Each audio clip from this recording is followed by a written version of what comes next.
in the squadron. They called him Bullets, but we call him Greg Kelly. Greg Kelly is on the air on the Red Apple Podcast Network.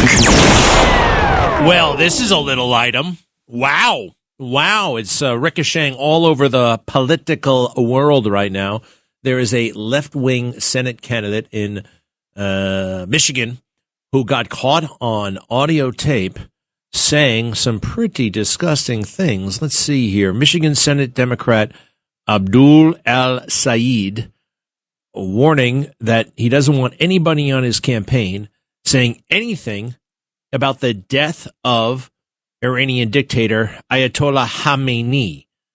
Ayatollah Khamenei was a very bad guy, but according to this dude, Khamenei had all kinds of support in Dearborn, Michigan, and everybody should be nice to him. You ready for this?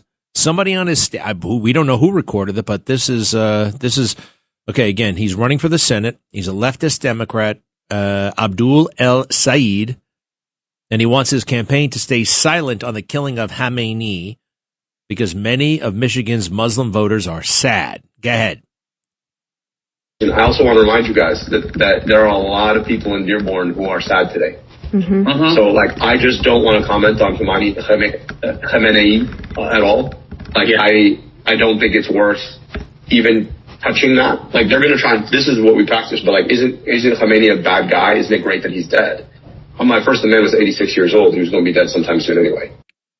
Okay, and then there's another clip. It's a little bit odd, but, hey, it is what it is. And then there's another where he says, well, look, if they bring it up, all I'm going to do is Donald Trump said this so he would take away attention from pedophilia. And basically, we're going to call him a pedophile. Very bad, very cynical, and it is it effective? It shouldn't be, but it's a slimy game, isn't it? Now, I never heard of this guy, Saeed. All right, this was on a conference call. You don't make these things on a conference call, you moron. You moron. What we're supposed to do, you moron? Who can name the movie? Animal House, no big deal.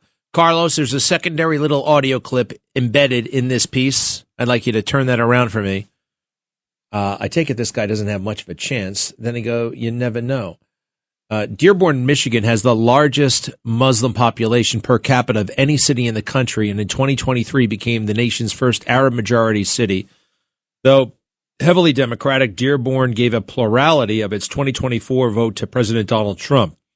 Its mayor, Abdullah Hamid, had called for the destruction of Israel, said Hamas's October 7, 2023 attack was inevitable, and falsely accused the Jewish state of bombing Al Ali Hospital in Gaza. El-Sayed is the most left-wing of the three major candidates in the hotly contested primary for Michigan's open seat. State Senator Mallory McMorrow, who in October said Israel's war against Hamas met the definition of genocide before lamenting that stance became a political purity test, also criticized the U.S.-Israeli operation against the Islamic Republic when it began. Instead of focusing resources to ensure Americans have access to health care, housing, job safety, the president has chosen a war overseas at the expense of everyone back home. All right. Let's see. Do we have the good stuff? They kind of broke this up. Anyway, look, this is Democrat politicians speaking the way Democrat politicians do. They're crazy. President Trump said this is common sense versus insanity. Insanity. We're really mourning the death of Ayatollah Khamenei. Hey, if you don't mind, how is Tulsi Gabbard doing? I hear mixed reviews. I know guys who think that she is just amazing, and I think she is a very effective communicator, and I think she's very deep. A little bit complicated. And President Trump last night on Air Force One acknowledged that Tulsi Gabbard, the director of national intelligence, is a little different in certain ways, especially when it comes to a nuclearized Iran. If you don't mind, Carlos, please, the Tulsi Gabbard comment from President Trump that the White House specifically put this out.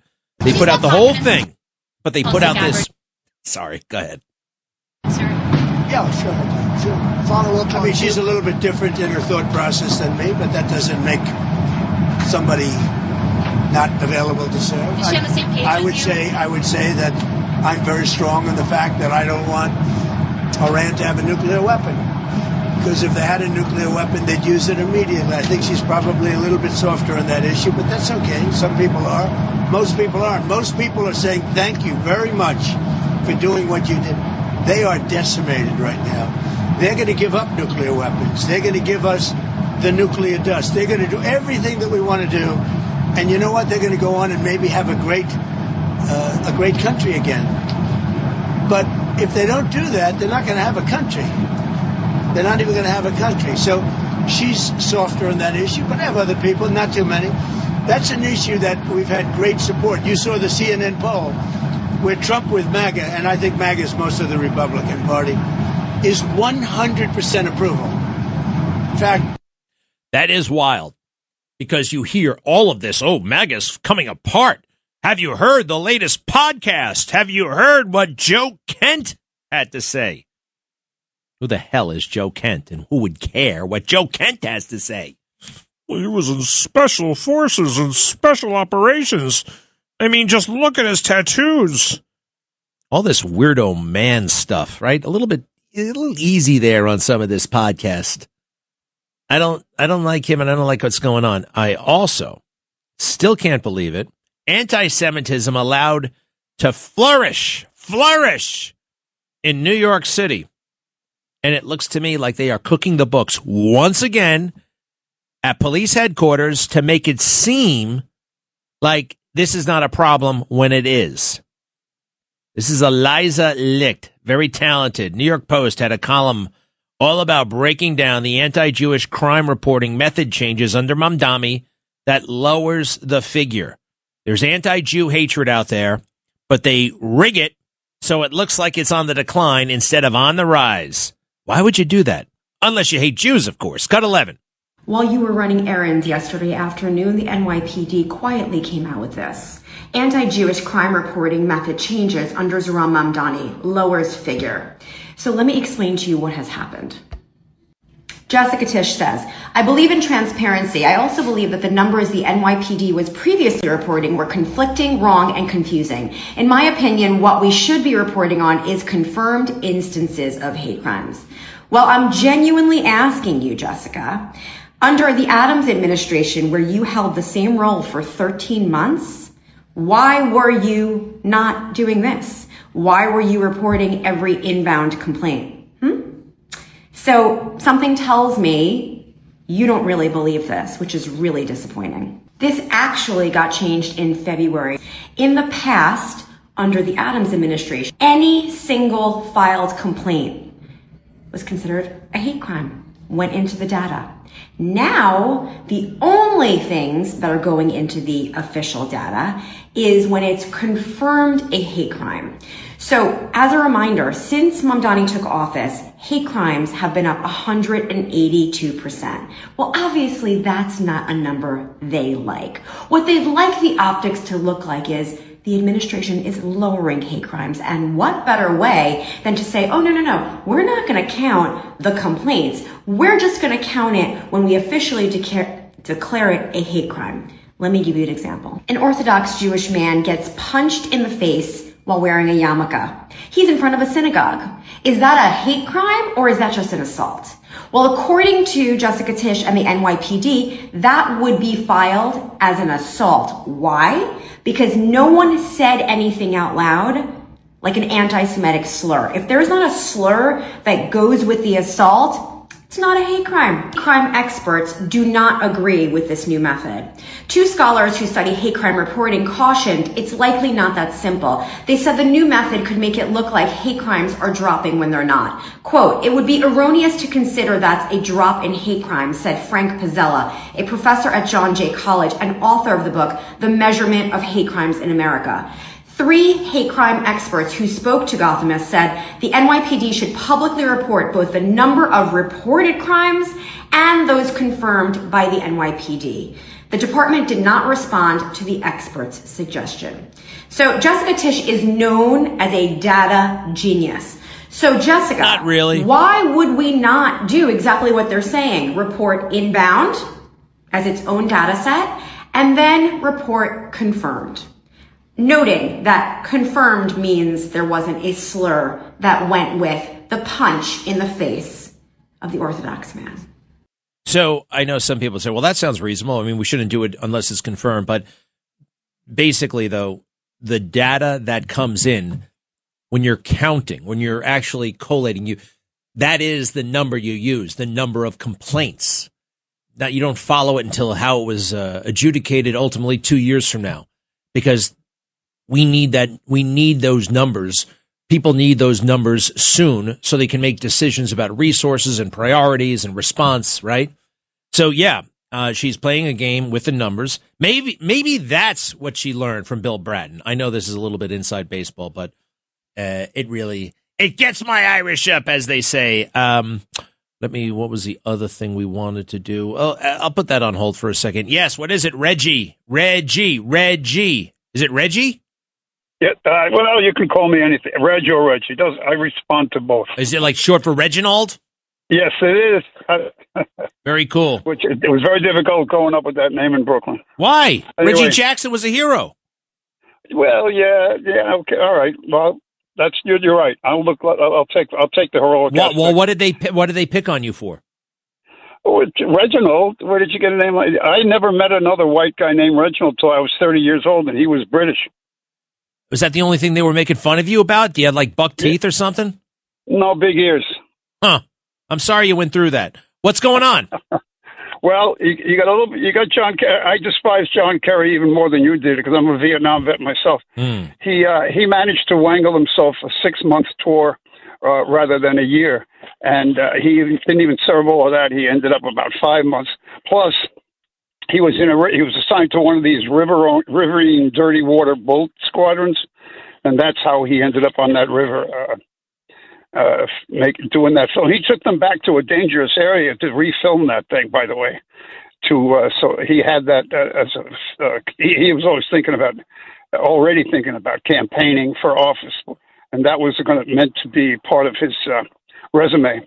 How do you? Also, you got to look more into this Islam thing. To compare the Bible to the Quran is not fair to the Bible. The Quran preaches hatred. Get the books by Robert Spencer or by a guy named Raymond Ibrahim. Hey, wait a second now. Look, I understand, but I'm just saying, all right? And I haven't read those books, but I've just seen it done to Christians where some jerk will quote the Bible and take it out of context and try to use it against. You've seen that. You've heard that, correct? That's what I'm comparing. That I have seen before.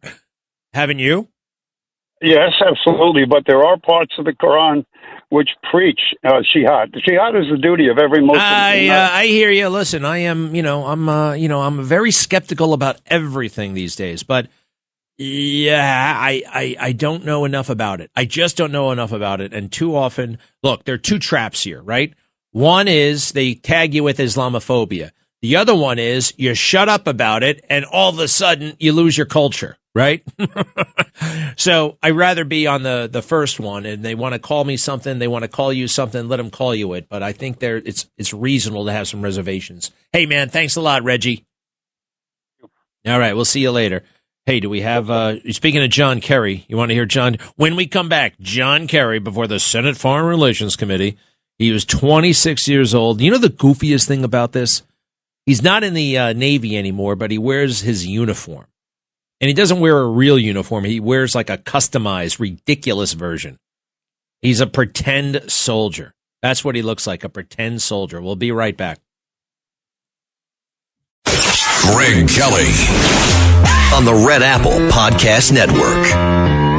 Proposals relating to the ending of the war in Southeast Asia. This morning the committee will hear testimony from Mr. John Kerry, and if he has an associate, we'd be glad to hear from them. These are men who have fought in this unfortunate war in Vietnam, and I believe they deserve to be heard and listened to by the Congress and by the officials in the executive branch and by the public generally. You have a perspective that those in the government who make our nation's policy do not always have. Stop. So this is Senator Fulbright, I believe, introducing John Kerry. And this is a problem. when people in power, civilians actually, kind of give up their power. They delegate it to a jerk like John Kerry, who's going to say what they want to say, but they'll say it with kind of loaned credibility, right? This happens all the time. You get some guy with a modicum of military or law enforcement credentials to say what you want them to say for political reasons, and it seemed like, well, because they're military, that cancels the pushback. You immediately neutralize a good chunk of the opposition if you put whatever the hell you want to say in a military uniform or in a cop uniform. All right, keep going. Yes, please. Insensitivity of our government to the tragic effects of this war upon our people. I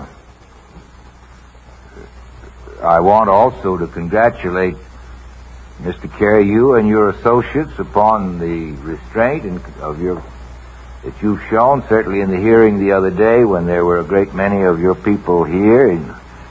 And I think you conducted yourselves in the most commendable manner throughout this week, which I'm sure whenever people gather, there's always a tendency for some of the more emotional ones to do things which are even against their own interest. But I think get a haircut, John Kerry, a haircut. Much of the credit, as I understand, you are one of the leaders of this group, and I have joined with some of my colleagues, specifically Senator Hart, in an effort to try to change the attitude of our government toward your efforts at expressing and bringing to this committee and to the country your views about the war. And I personally don't know of any group who would have both a greater justification for doing it and also a better, more accurate view of the effect of the war, which is... No. It's like military veterans are like the population of a city, right? And there are people who have all kinds of different views in that city, and you could get one to represent almost any view you have. And too many of my fellow veterans have allowed themselves to be used by unscrupulous politicians, and you guys are being played for chumps.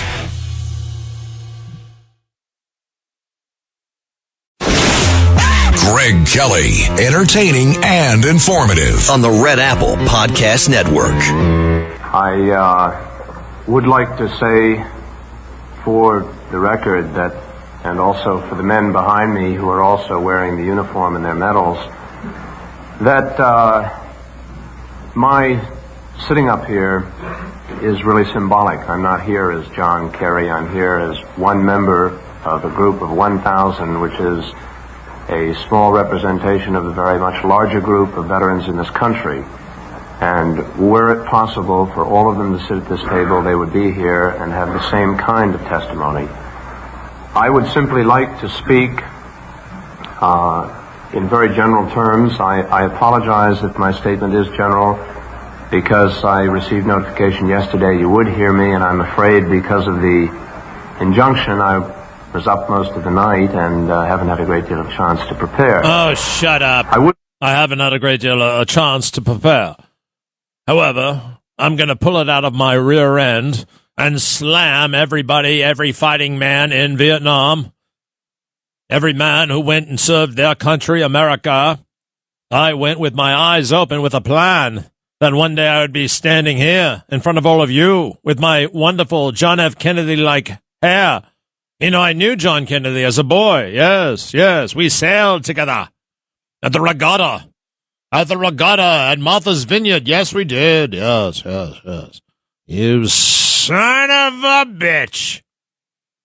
And that playbook is still going strong. Lots of people are doing the same thing, right? Milking their military service to get some sort of political job done. And I don't like it. It's dirty business. Stay the hell out of politics. All right? And, by the way, if you get out of the military, I mean, like, why do you still act like you're in the military? And some of these guys, Art Kent, Joe Kent, whatever, right? Sean Ryan. Just 20, I looked it up. He was in the military 20 years ago. He acts like he was in yesterday. It boggles the mind slightly. Breitbart, President Donald Trump suggested in a message Monday morning that a new and more reasonable regime has taken over Iran and is talking to Washington, but warned he was willing to obliterate Iran's energy infrastructure if talks did not lead to a durable agreement. Trump made the declaration in a message on his Truth Social website. What remains of the Iranian government after the elimination of Supreme Leader Ayatollah Ali Khamenei has repeatedly denied Trump's claims that it is in conversation with the American government, while also stating that it has responded to American proposals, which would be impossible to do without a conversation. Look, it's all about face saving and how things look. It's kind of like high school. Diplomacy, kind of like high school. Hey, do me a favor. I don't know this actor's name, but I certainly know the face. James Tolkien. You've seen him a million times. I remember Googling him once 5 years ago. James Tolkien died at the age of 94. Who was James Tolkien? He was in Top Gun, the aircraft carrier scene, remember? Your body is cashing checks, or you're cashing checks. Your ego is cashing checks your body can't pass. He was the guy who sent those two guys off to Top Gun, even though they were gaffing off. Incredibly well cast. He looked like the quintessential Navy man, bureaucrat, fighter pilot, commanding officer. James Tolkien, dead at the age of 94. Saw it all weekend long. He was also in Back to the Future, and I've seen him in a million other things. What fascinates me most about some of these actors is their resume, even those who are the most successful or working actors. They have gaps in their resumes, sometimes lasting years.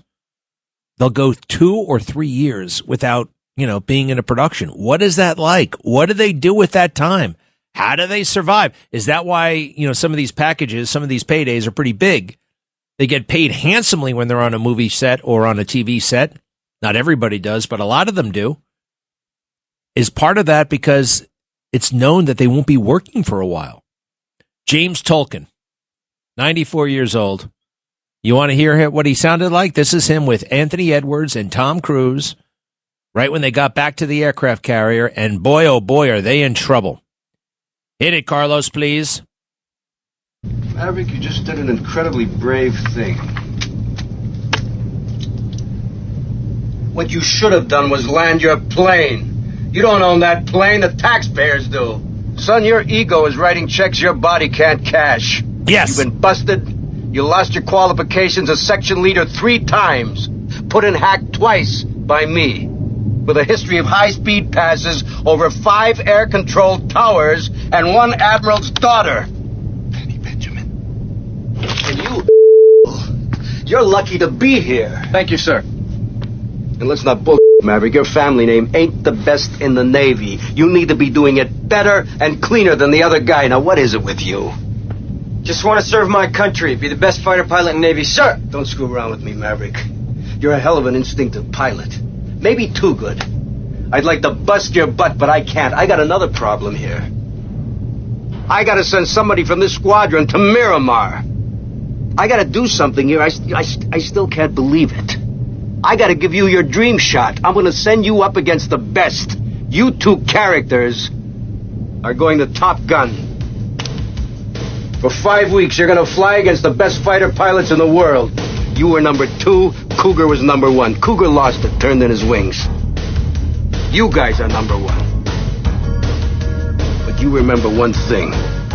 You screw up just this much, you'll be flying a cargo plane full of rubber dog out of Hong Kong. Yes, sir. That's all. I remember when I was in flight school, and it was a struggle to get out of flight school. Flight school was hard as hell. It was the hardest thing I ever did. And I saw that movie, and I thought, you know what? Flying anything out of Hong Kong wouldn't be so bad. I was just so anxious to get through, to make it. So he's dead, Tolkien. And the other thing I remember him from is Prince of the City.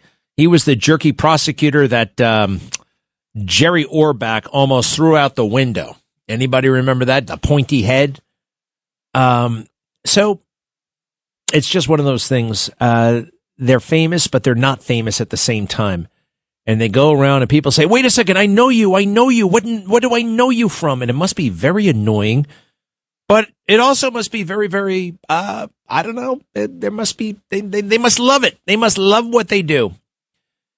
Let's see here. The other thing that we wanted to look at here, I want to play it one more time. This guy from Michigan, who is so concerned how the voters of Dearborn, Michigan are going to feel about the death of Ayatollah Khamenei, the brutal Iranian dictator.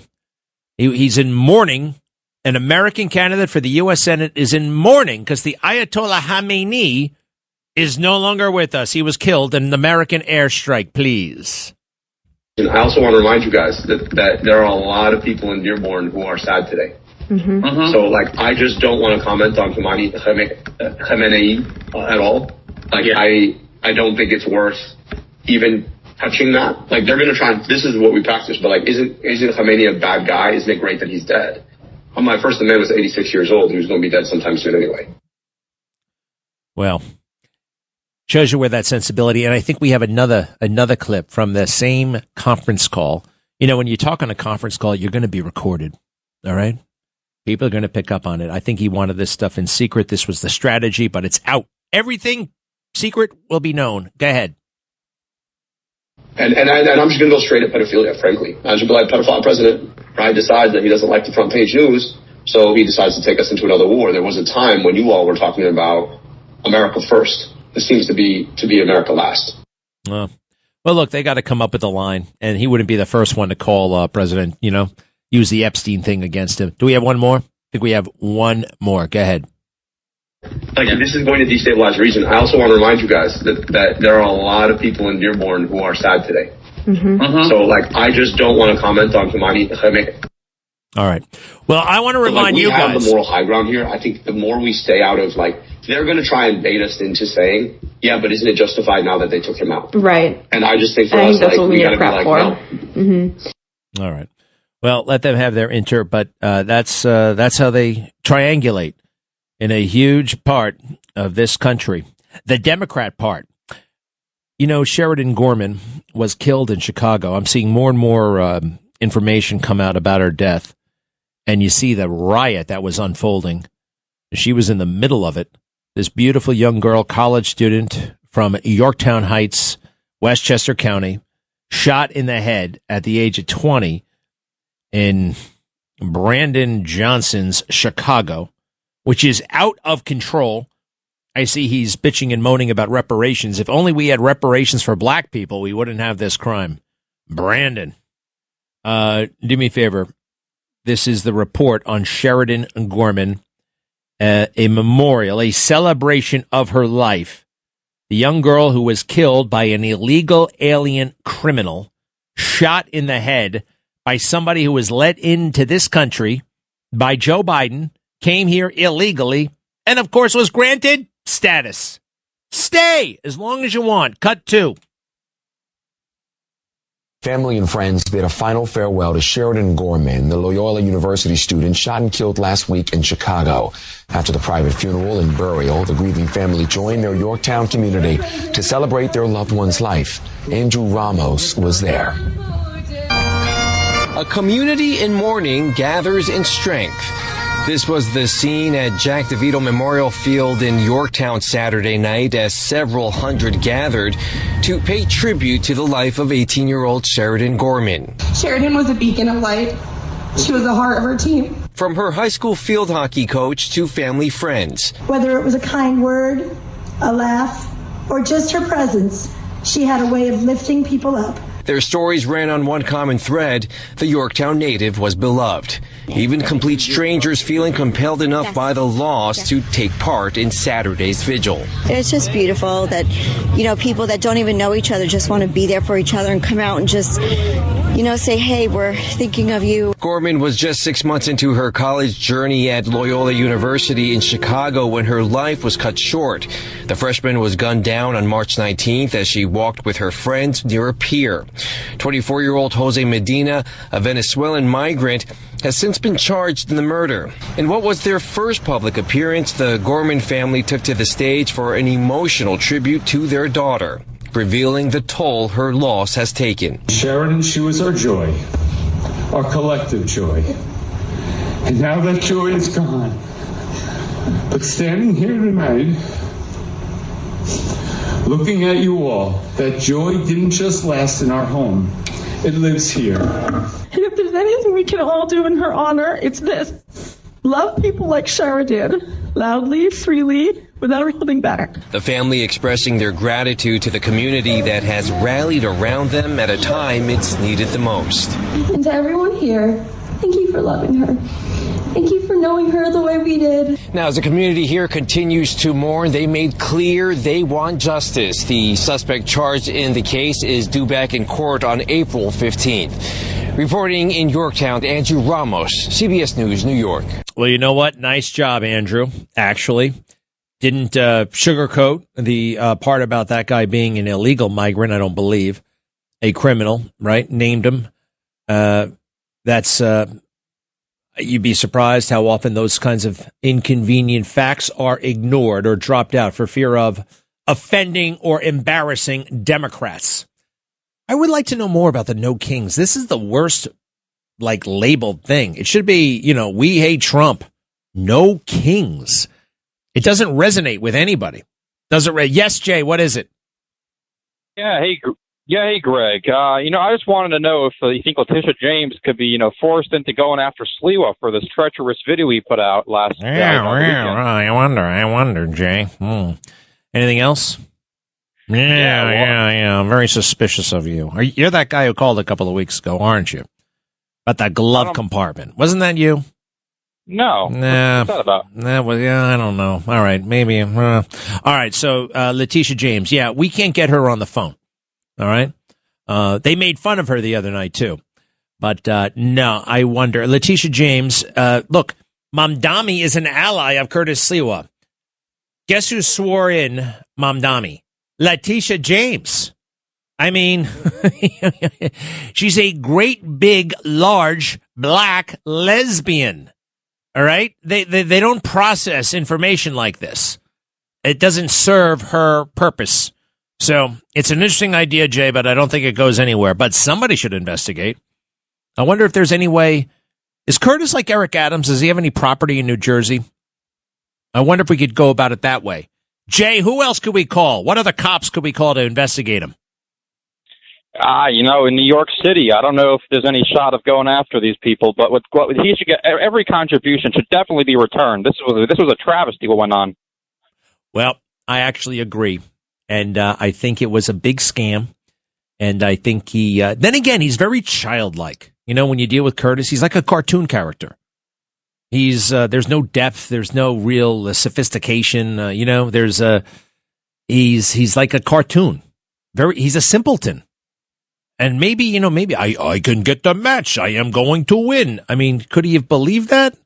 I've never seen anything savvy or really, kind of hip.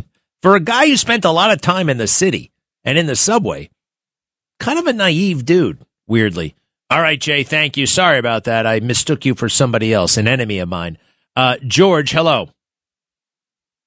My Kellyness, how are you? Thanks for your service and most thankful for entertaining me with your show. It's great. I love it how you go into those dialogues and those soliloquies and how you imitate these people. It's awesome. Thank you so much. I missed you. Well, it's good to be back. Thank you, George. We'll try one more. Robert, hello. North Carolina. Did we talk before? Where in North Carolina are you? Morganton. I don't know where that is. Okay, what's up? Okay, Western North Carolina. The Iranian Republican Guard we need to have the armor destroyed, and then the people can rise up against them and take their country back. Without their armor, they won't be able to kill as many people. Easy as that? Easy as that? Well, You make it sound easy. It'll help. You mean I their love body this- armor, or you mean their like armored vehicles? Armored vehicles. I liked your stats and your analysis before. That was great. Oh, the thing about he may be right, he may be wrong, but they do seem to be running out of ammunition, and that is to our advantage. I think we've given up on the Iranian people actually rising up. You know, I don't think that's happening. I don't think that's in the offing. And those who do take to the streets, you know, they're usually their kids, you know, 20-somethings. It beats going to school, but I just don't see it happening. Thank you, pal. Oh, I'll be right back. Greg Kelly, entertaining and informative on the Red Apple Podcast Network. Oh, wow. This is a wonderful time. I get bored very quickly, but it's story time, bedtime in the Kelly household. All right. We try to make it a little bit interactive. You'll hear my wife's voice and my children. Go ahead.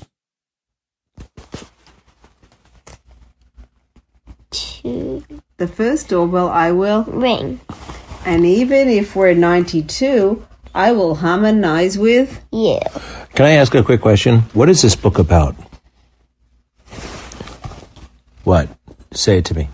When I'm with you. What is it all about? When people are with people. And what happens? Rhymes. Madeline, do you know what happens in this book? No. No? Nobody knows. Nothing happens. It's just... It's about friendship and love, right? Mm-hmm. And what do you think of friendship? Good. Oh, good. Okay. All right. How was that for a book report? I thought it was great. We got to get out of here real quick. Frank, yes, what is it, please? Hey, Greg, how's it going? Just wanted to ask you, what's going on with you and Sean Ryan? Sean Ryan does some excellent work. I don't like really him. I don't like him, and I think I'm suspicious of him. And that Joe Kent guy is it's terrible. It's despicable, actually. Anyway, if these guys have, I'm allowed. It's funny. People are like, oh, how could you say such a thing? I'm allowed to shoot my mouth off. You can still do it. And I don't care if Sean Ryan's buddies threaten me with physical violence. I do care, actually. That's against the law. You know, I'm sick of that crap. And why does he do the show in a bar?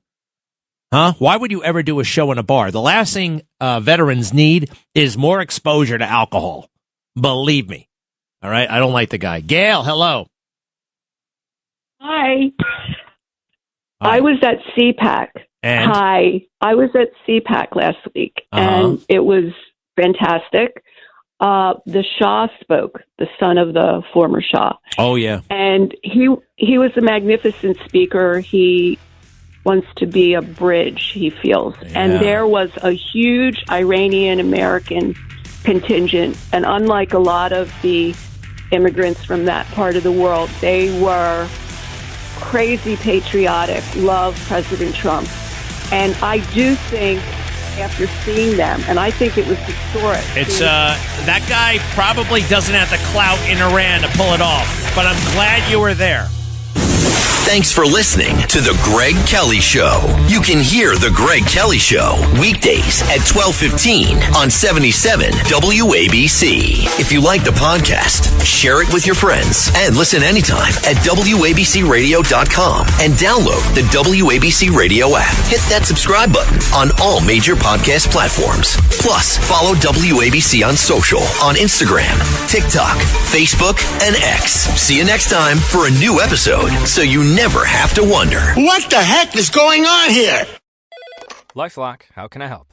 The IRS said I filed my return, but I haven't. 1 in 4 tax-paying Americans has paid the price of identity fraud. What do I do? My refund, though. I'm freaking out. Don't worry, I can fix this. LifeLock fixes identity theft guaranteed and gets your money back with up to $3 million in coverage. I'm so relieved. No problem. I'll be with you every step of the way.